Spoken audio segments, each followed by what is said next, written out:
டெல்லியில் ஆட்சியை இழந்துள்ள ஆம் ஆத்மி எந்தெந்த தொகுதிகளை பாரதிய ஜனதாவிடம் இழந்தது என வரைகலை உதவியுடன் விளக்குகிறார் நமது நெறியாளர் அபிநயா.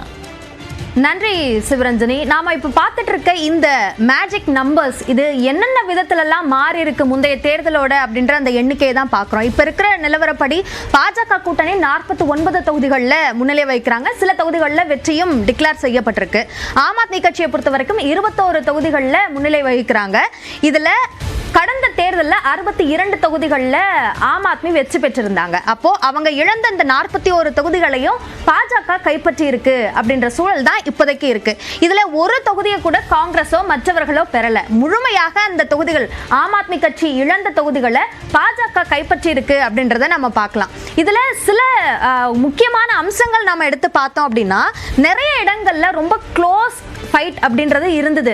குறிப்பாக அரவிந்த் கெஜ்ரிவால் தோல்வி அடைந்ததும் கூட சுமார் 3000 வாக்குகள் வித்தியாசத்தில் அவர் தோல்வி அடைஞ்சார் அப்படின்றத பார்த்தோம். அப்போ 2020 தேர்தலில் க்ளோஸ் கான்டெஸ்ட் இருந்த அந்த தொகுதிகள் அது யார் பக்கம் போயிருக்கு அப்படின்னு நம்ம பார்த்தோம்னா முழுக்க அது பாஜக கைப்பற்றி இருக்கு அப்படின்றத பார்க்க முடியுது. ஒட்டுமொத்தமாக 14 தொகுதிகளில் 10,000 வாக்குகளுக்கு குறைவான வித்தியாசத்தில் தான் வெற்றி தீர்மானிக்கப்பட்டிருக்கு. அதை முழுமையாக இந்த முறை பாஜக முழுமையாக சொல்லலனாலும் பெருவாரியான இடங்கள் 12 தொகுதிகளை பாஜக கைப்பற்றி இருக்கிறாங்க.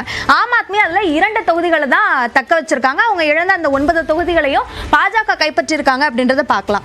இன்னொன்னு ஒரு லோயர் இன்கம்ல இருக்கக்கூடிய மக்களும் அதே மாதிரி மிடில் இன்கம்ல இருக்கக்கூடிய மக்களோட தேர்வாக ஆம் ஆத்மி இருக்கும் அப்படின்ற ஒரு கருத்தும் சொல்லப்பட்டது. அதுவும் இப்போ மாற்றத்திற்கு உள்ளாயிருக்கு அப்படின்றத நம்ம பார்க்கலாம். இப்போ லோயர் இன்கம் இருக்க மக்கள் இருக்கக்கூடிய டாமினண்டா இருக்கக்கூடிய அந்த தொகுதிகளோட எண்ணிக்கைன்னு எடுத்துக்கிட்டோம்னா 32. அதுல 17 தொகுதிகளை ஆம் ஆத்மி இழந்திருக்காங்க. அதை முழுமையாக பாஜக கைப்பற்றி இருக்காங்க. அதனால பாஜக 20 தொகுதிகளிலையும் ஆம் ஆத்மி கட்சி 12 தொகுதிகளிலையும் இது முழுமையாக ஆம் ஆத்மி இழக்கல அப்படின்னாலும் ஒரு பெரிய இழப்பு அப்படின்னே சொல்லலாம். இதே மிடில் இன்கம் எடுத்துக்கிட்டோம்னா அவங்களோட சூழல் எப்படி இருக்கு அப்படின்னு நம்ம பார்க்கலாம். மிடில் இன்கம் தான் முக்கியமான ஆம் ஆத்மி கட்சியோட ஒரு ஸ்ட்ராங் ஹோல்டா இருக்கும் அப்படின்னு கணிக்கப்பட்டிருந்தது.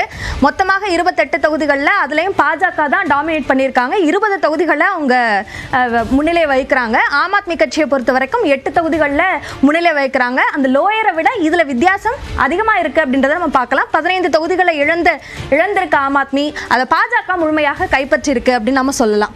இதே எஸ்சி ரிசர்வ்டு சீட்ஸ் எடுத்துக்கிட்டோம் அப்படின்னா அதுலயும் ஆம் ஆத்மி கட்சி இடங்களை இழந்திருக்கு அப்படின்னாலும் அதுல ஆம் ஆத்மி இன்னும் 7 இடங்களை தக்க வச்சிருக்கு அப்படின்னு சொல்லலாம். இப்ப இருக்கக்கூடிய முன்னிலை நிலவரப்படி 7 தொகுதிகளில் ஆம் ஆத்மி கட்சி முன்னிலை வகிக்கிறாங்க.